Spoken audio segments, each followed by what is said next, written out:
Bienvenidos y bienvenidas a esta inmersión profunda en nuestro planeta. Hoy nos vamos de viaje, pero un viaje en el tiempo, cientos de millones de años atrás, Nada menos. a un mundo que era uno solo, Pangea.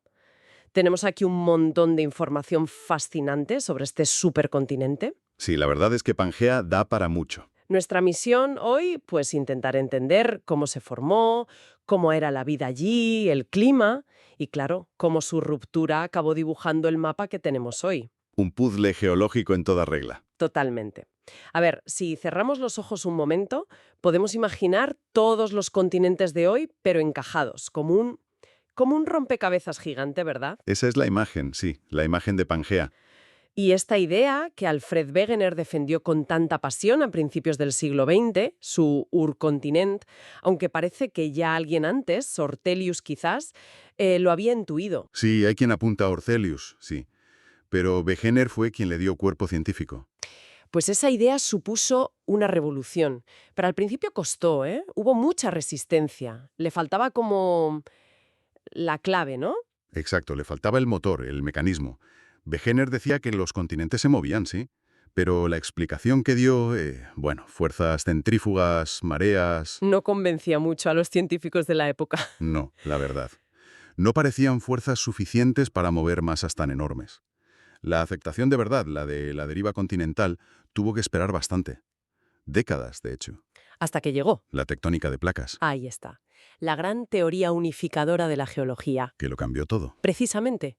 Fueron descubrimientos que vinieron después, como el mapeo del fondo oceánico tras la Segunda Guerra Mundial. Eso fue clave. ¿Qué se descubrió exactamente? Las submarinas gigantes donde se crea corteza nueva, como si el océano se estuviera expandiendo desde ahí. Y también las fosas submarinas, donde la corteza se destruye, se hunde de nuevo en el manto. O sea, ¿el fondo marino no era estático? ¿Para nada? Y eso, junto con la idea de Arthur Holmes sobre las corrientes de convección en el manto, como si fueran cintas transportadoras gigantes bajo la corteza, pues dio la explicación física. Ya veo. Entendimos que los continentes no van a la deriva por encima de los océanos, sino que son como pasajeros sobre placas litosféricas mucho más grandes. Y esas placas sí que se mueven, empujadas por el calor interno de la Tierra. Un cambio de perspectiva total. ¿Y eso validó la idea de Pangea? Validó que era posible, que había un mecanismo para que los continentes se juntaran y se separaran. Vale, de acuerdo. Entonces, Pangea es ciencia sólida hoy en día. Pero vamos a las pruebas. ¿Cómo sabemos con tanta seguridad que existió? Porque lo de que las costas de África y Suramérica encajan, bueno, es llamativo, pero ¿es suficiente? Es la pista más evidente, desde luego. Y ojo, que el encaje es sorprendentemente bueno. Mucho mejor si no miras la costa actual que cambia con el nivel del mar, sino el borde de la plataforma continental. Ah, el borde real del bloque, digamos, a más profundidad. Exacto, a unos 900 metros más o menos. Ahí el encaje es espectacular. Pero no es solo eso. Las pruebas vienen de muchos sitios distintos, de disciplinas diferentes, y todas apuntan a lo mismo. Es como resolver un crimen con pistas de todo tipo. Me gusta la analogía. Vengo, ¿cuáles son esas otras pistas? Las pruebas del delito. Pues mira, tenemos las correspondencias geológicas. Imagina una cadena montañosa que llega justo hasta la costa en, digamos, Norteamérica. ¿Vale? Y luego cruzas el Atlántico y en Escandinavia o en las Islas Británicas encuentras rocas del mismo tipo, con la misma estructura y la misma edad, que parecen ser la continuación de esa cadena. Como si la hubieran partido por la mitad. Exacto. El ejemplo clásico son los Apalaches en Norteamérica y las Caledonides en Europa.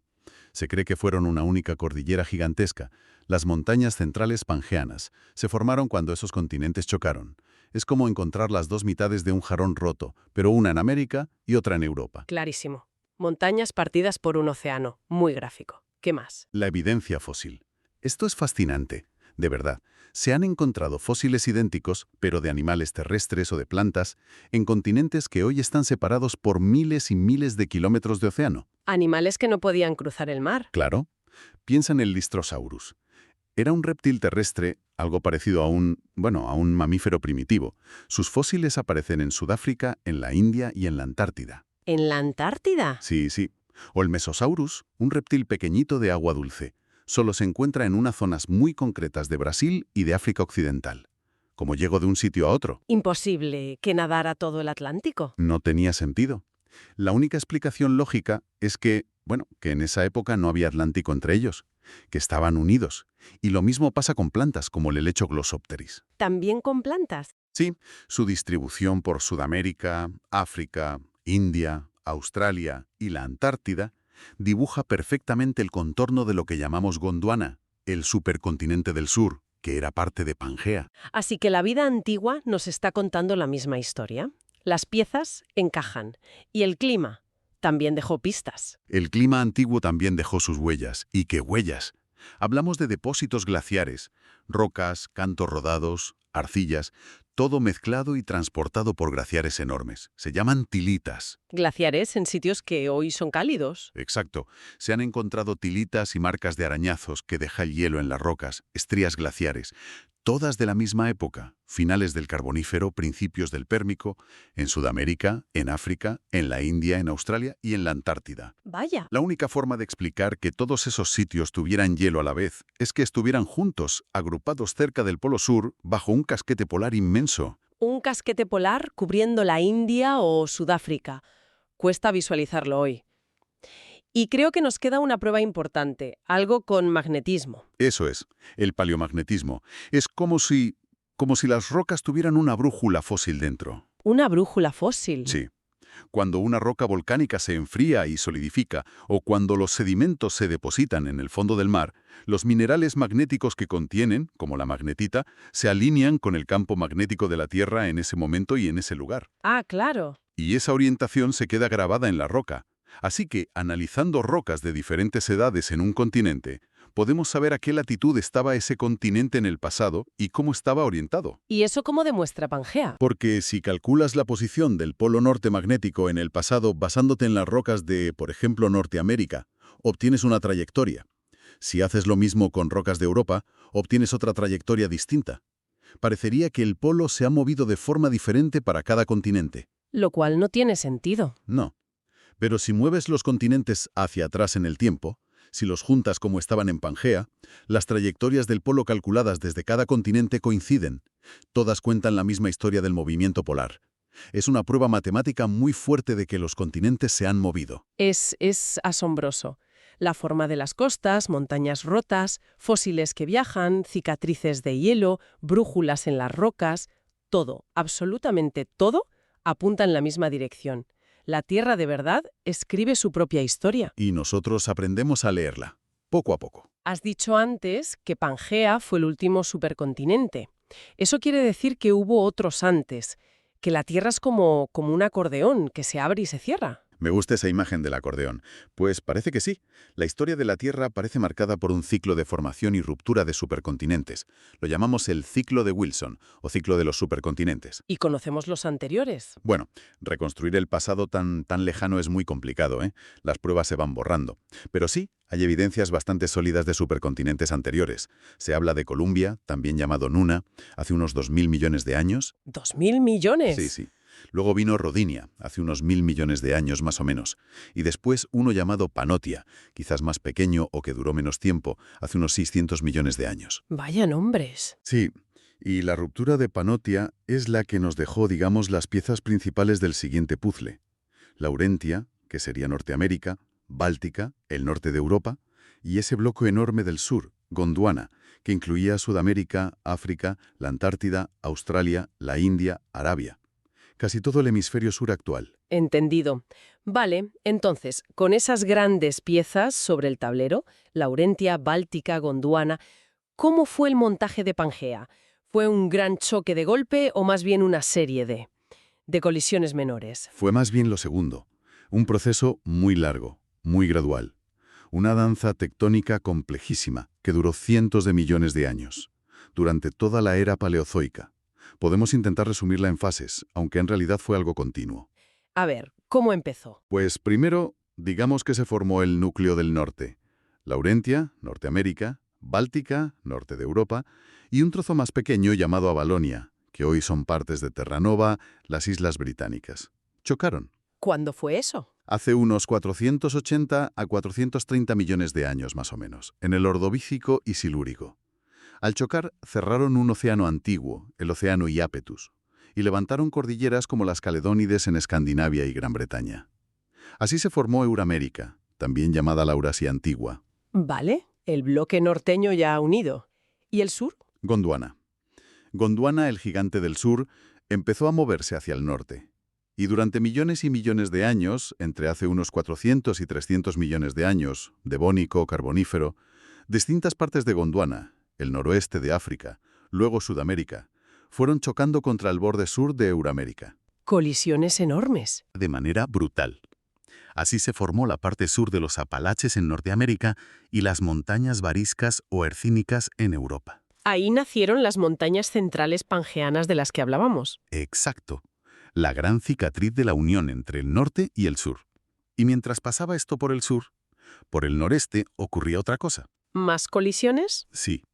Siberia y otros bloques de Asia Central chocaron contra el lado oriental de Euramérica. Esa colisión cerró el océano Ural y formó los montes Urales, que todavía hoy separan Europa de Asia. Madre mía, qué jaleo de placas. Baile impresionante, ¿sí? Con esa colisión por el este se completó el supercontinente del norte, la Eurasia, Euroamérica más Iberiasia, y finalmente ya en el Pérmico y Triásico, hace unos 300 a 200 millones de años, los bloques que hoy son China chocaron con el sur de la Eurasia. También hubo otros movimientos de placas menores, como la placa Cimeria, que se separó de Gondwana y viajó al norte. Cerrando unos océanos y abriendo otros. Exacto. Se cerró el océano Paleotetis y se abrió el Neotetis, o simplemente Tetis. Y para mediados del Triásico, Pangea ya estaba completamente ensamblada. Tenía esa forma característica como de C, abrazando el mar de Tetis por el este. Una coreografía planetaria que duró cientos de millones de años. Cuesta imaginar la escala de tiempo y de espacio. Y esas montañas centrales debieron ser altísimas, ¿no? Y un mundo así tan diferente. ¿Cómo era la vida? ¿Y el clima? Me imagino que un continente tan masivo tendría un clima muy particular. Sin duda. Era un mundo de extremos, de contrastes brutales. El clima en el interior de Pangea, que era inmenso, era predominantemente muy árido. Desértico. Sí, se formaron algunos de los mayores desiertos de la historia de la Tierra, y con unas diferencias de temperatura enormes entre el día y la noche, y entre el verano y el invierno. El típico clima continental, pero llevado al extremo por la escala del continente, muy lejos del efecto suavizador del océano. Pero no sería todo desierto, ¿no? No, claro. Había un sistema de megamonzones, el contraste tan bestia de temperatura entre la Tierra y el mar, el océano Pantalasa, que rodeaba a Pangea, y el mar de Tetis, generaba vientos estacionales muy potentes. Como los monzones actuales de Asia. Sí, pero a una escala mucho mayor. Estos vientos traían lluvias torrenciales a algunas regiones, sobre todo cerca del Ecuador y en las costas del Tetis. Así que tenías zonas muy áridas y otras con lluvias estacionales muy intensas. Qué complicado. Y además, esas montañas centrales pangeanas actuaban como una barrera climática enorme, creando sombras de lluvia, es decir, zonas muy secas al lado contrario de donde venían los vientos húmedos. El clima también fue cambiando, ¿eh? Más húmedo en general en el Carbonífero, por eso se formó tanto carbón. Luego se volvió más árido y estacional en el Pérmico y Triásico. Entiendo. Un mundo de desiertos gigantes y monzones brutales. ¿Y la vida? ¿Cómo se las arreglaba la vida en ese escenario? Pues la vida en Pangea evolucionó muchísimo. Fue una época clave. En el Carbonífero, por ejemplo, cuando el clima era más húmedo, había bosques pantanosos enormes, con árboles como licopodios y helechos gigantes. Los que formaron el carbón. Esos mismos. Y eran el hogar de insectos enormes, como libélulas gigantes, y de los primeros anfibios y reptiles, los primeros tetrápodos que conquistaban la Tierra. Pero luego, cuando el clima se fue haciendo más seco en el Pérmico y Triásico, La cosa cambió. cambió mucho. La aridez dio una ventaja enorme a dos grupos, los amniotas y las plantas con semilla. ¿Los amniotas quiénes son? Son los vertebrados, cuyo embrión se desarrolla dentro de membranas protectoras, como el amnios. Esto incluye a los reptiles, las aves y los mamíferos. Bueno, en aquella época, los reptiles y los ancestros de los mamíferos, los sinápsidos. ¿Y por qué les dio ventaja la aridez? Porque su huevo, el huevo amniota, tiene cáscara o cubiertas que lo protegen de la desecación. Podían poner huevos en tierra firme, lejos del agua, una ventaja brutal en un mundo cada vez más seco. Claro, no como los anfibios, que necesitan agua para reproducirse. Exacto. Y algo parecido pasó con las plantas con semilla, como las coníferas y otras gimnospermas primitivas. Sus semillas también tienen cubiertas protectoras y reservas de alimento, permitiéndoles germinar en condiciones más duras y dispersarse mejor que las esporas de los helechos. O sea que la propia geografía y el clima de Pangea empujaron la evolución hacia los grupos que hoy dominan la Tierra, como los reptiles mamíferos y plantas con semilla. En gran medida sí, la necesidad agudiza el ingenio evolutivo. Y la geografía también afectó a cómo se distribuían las especies. ¿En qué sentido? Pues al estar todas las tierras principales unidas, sin grandes océanos en medio, en teoría las especies podían moverse y extenderse mucho más, podían volverse cosmopolitas, estar en muchos sitios a la vez. Tenía sentido. Y esto se vio muy claramente después de la extinción masiva del Pérmico-Triásico, hace unos 252 millones de años. La gran mortandad. El evento de extinción más bestia de la historia, ¿no? El más devastador, sí. Se calcula que desapareció quizás el 90% de las especies marinas y el 70% de las terrestres. Una barbaridad. Pangea fue el escenario de ese apocalipsis biológico. ¡Qué terrible! Terriblemente fascinante también. Y en el mundo que quedó después, un mundo bastante vacío, algunas especies que sobrevivieron, que eran resistentes y oportunistas, se expandieron rapidísimo por casi todo Pangea. El ejemplo más famoso es el Lystrosaurus, ese herbívoro que mencionamos antes. Sus fósiles están por todas partes. Aprovechó el hueco que quedó. Exacto, fue como un reinicio del planeta. Pero ojo, aunque Pangea estaba unida, no todo era uniforme. Las diferencias climáticas tan fuertes entre el Ecuador y los polos, entre las zonas húmedas y las secas, también creaban barreras. Así que muchas otras especies sí tenían distribuciones más limitadas, lo que llamamos provincialismo. O sea que Pangea era a la vez un mundo conectado y un mundo dividido por el clima. Eso es, una mezcla curiosa. Incluso se debate si la propia formación de Pangea, al reducir la longitud de las costas y el área de las plataformas continentales, las aguas poco profundas, que son muy ricas en vida, pudo haber contribuido a que la extinción del Pérmico fuera tan grave. Qué interesante. Un mundo unificado en el mapa, pero increíblemente complejo y desafiante para la vida. Pero claro, como todo lo que sube baja, Pangea se acabó rompiendo. ¿Cómo fue esa gran separación? ¿Tan lenta como la formación? Igual de lenta o más.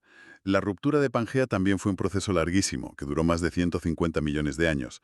Empezó en el Jurásico temprano, hace unos 175 millones de años, y bueno, técnicamente aún sigue. ¿Podemos dividirla también en fases? Sí, se suele hablar de 3 fases o actos principales. Esto es en el Jurásico temprano y medio, hace unos 175 millones de años. La primera gran grieta se abre justo en el medio de Pangea, entre lo que hoy es Norteamérica y África. Empieza a nacer el Océano Atlántico Central. Justo. Fue un proceso de rifting, de estiramiento de la corteza, como si tiraras de los dos lados hasta que se rompe por el medio. Se empezó a formar corteza oceánica nueva, en esa grieta. Vale. Primer acto. El Atlántico Central. Acto 2. Ahora saltamos al Cretácico temprano, hace unos 150-140 millones de años. Le toca el turno a Gondwana, el supercontinente del sur. Se empieza a romper en pedazos. ¿Cómo? Pues primero, el bloque formado por Sudamérica y África se separa del resto. Antártida, Australia, India, Madagascar. Y poco después, Sudamérica y África empiezan a separarse entre sí, como una cremallera que se abre de sur a norte, formando el Atlántico Sur. O sea, el Atlántico se va abriendo por partes. Exacto. Y mientras pasaba eso, en el otro lado de Gondwana, la India y Madagascar se separan de la Antártida y Australia y empiezan a viajar hacia el norte. Se abre el Océano Índico. ¡Qué lío! Sí. Y luego la India se separa de Madagascar y empieza su viaje supersónico, geológicamente hablando, hacia Asia. Un verdadero estallido continental en el sur. Gondwana se desintegra. Se desintegra. Acto 3. Ya estamos en el Cenozoico, la era más reciente, hace unos 60 millones de años hasta hoy.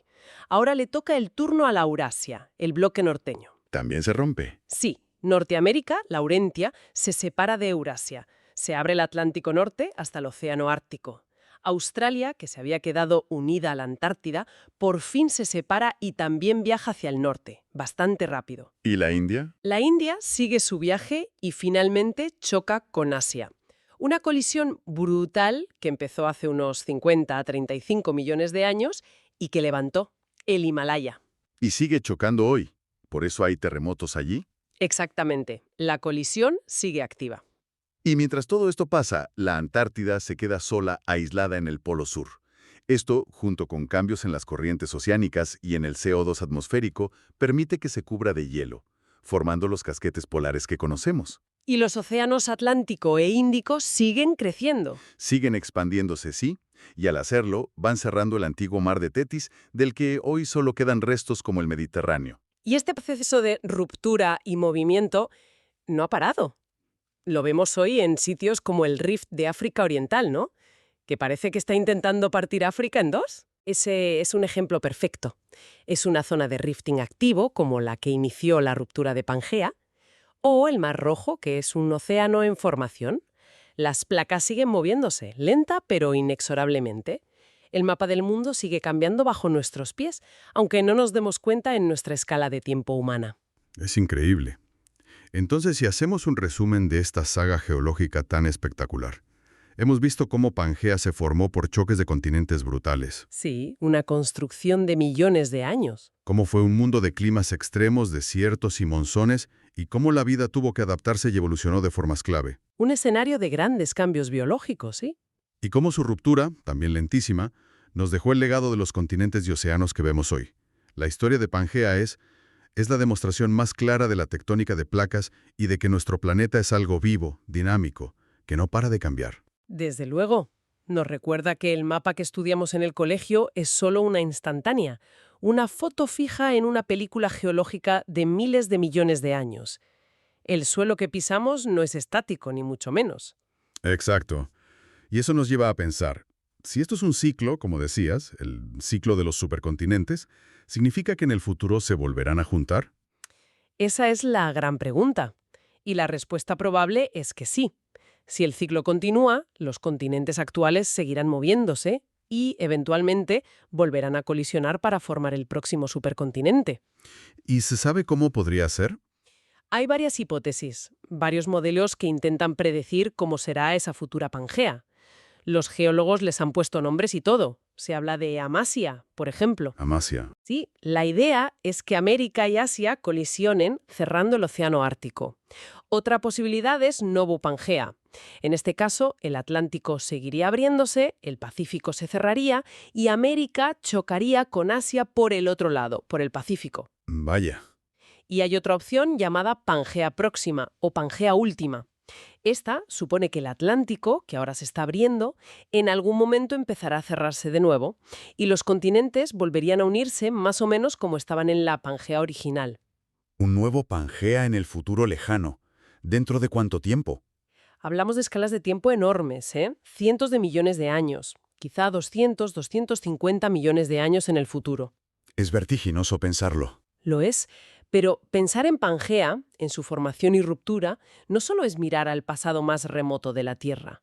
Es también una forma de asomarnos a los posibles futuros a larguísimo plazo de nuestro planeta. Nos da perspectiva. Mucha perspectiva. Nos invita a reflexionar sobre la inmensidad del tiempo geológico, sobre lo dinámica que es la Tierra y sobre nuestro propio lugar tan efímero en esta continua danza de los continentes. Una idea potente para llevarnos a casa y darle unas vueltas.